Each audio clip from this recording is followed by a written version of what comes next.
Today is a special episode of Sheesh, What a Hunk, Where Does It End With This Guy? Because today, September 25th, marks the 10-year anniversary of the day that I boarded a plane and flew across the country from LA to New York to go on a first date. If you already read the story I wrote about this in Refinery 29 called My Girlfriend is Way More Successful Than I Am and 16 Years Older, then you don't need to keep watching this video. I was 25, living in LA. I was pursuing stand-up comedy. I was not getting paid to do it.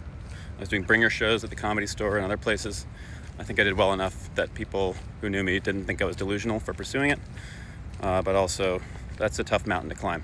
I was working at the Sunset Tower Hotel serving breakfast and lunch. About a year into this chapter, I realized two things. The first was, after kind of a long period of being unavailable, I felt like, oh wow, I think I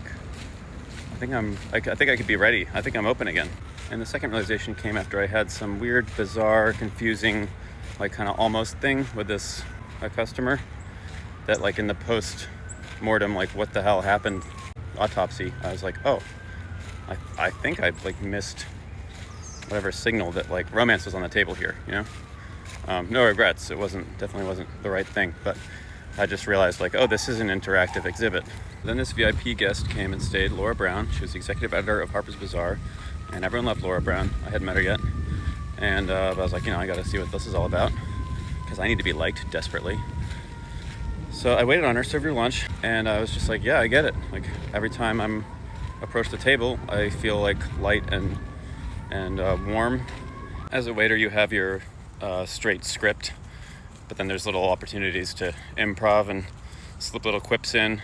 And if they don't like it right away, you just can that and stick straight to business. But with Laura, there was no little quip I could throw in that she wasn't delighted by, and then throw back, some other one in return. So there was that going for us, which was nice.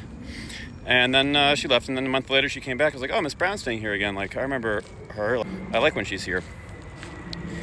And so I was waiting on her again, and same thing happened. And then like my coworkers commented on it, like, what's going on with you and Miss Brown? I was like, what do you mean? You're like blushing every time you walk away from the table. It's like, maybe I am. So then I was like, well, maybe this is like, what's happening here? And then the micro system, point of sale system malfunctioned, and we lost all the checks, which happens sometimes. So I ran out a blank sheet of paper, and I wrote her check on it. Huevos Ranchera, $16, tax $1.08, subtotal tip total.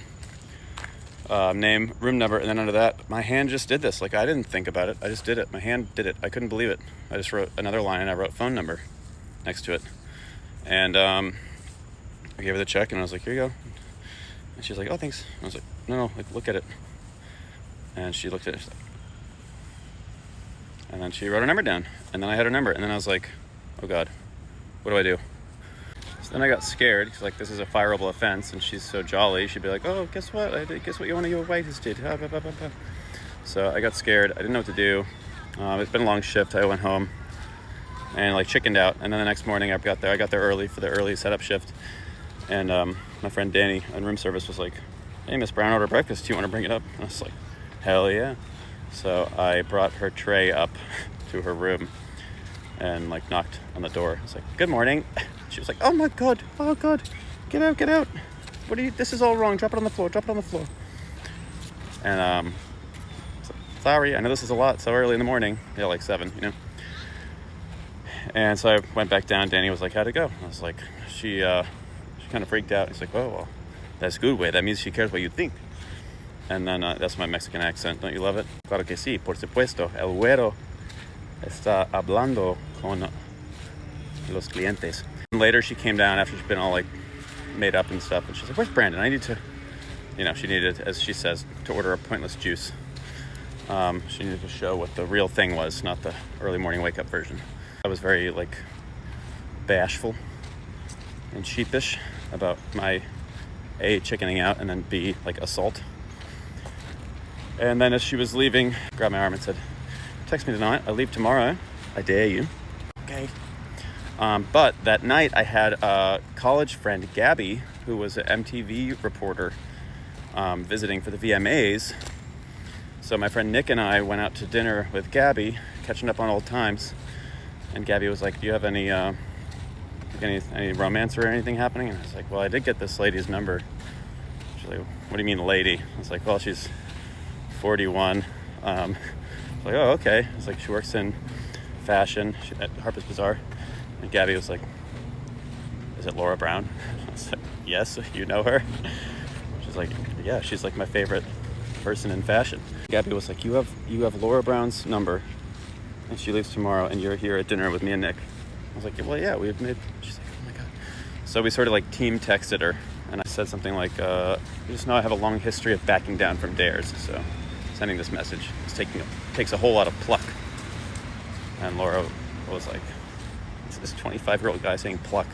She was like, yeah, I mean, it's my bedtime. The next morning when she was leaving to go to the airport, I wrote her a note that I still remember. It said, Dear Laura, please remember me fondly as you traipse about the globe. Perhaps our paths will cross again someday. You would be so lucky. You're delightful even when you aren't trying to be. Love forever and always, Brandon. And then she wrote back on a little piece of paper, don't worry, we'll probably get married, XXLB. We started up a correspondence, and like in the beginning, I think both of us just thought like, you know, this is like a fun little thing. Then like to advance the plot, you know, she was like, you ever come to New York? And I said, I have before, I will again. She said, well, you should come. And then I just opened a tab and looked up tickets, and there was like $600 round trip, and I had $600, so I was like, okay, I just booked it. My flight was on September 25th, 2015, and we met at the Carlisle, and we had rosé champagne and cheeseburgers, and then we went back to her place, and we had a whole weekend together, and it was very lovely, and now it's 10 years later, and we are married. And it's just changed, this whole relationship just changed my life in a huge way, and I love her so much, and we have a wonderful thing going. I'm just sharing that to gloat because I'm stoked about it. Like, it can be easy and natural and good. So I would say treat yourself to someone who makes you feel like it's easy, natural, and good. Sees the best version of you and brings it out in you. And just have a lovely life and go to fashion shows. All right, bye.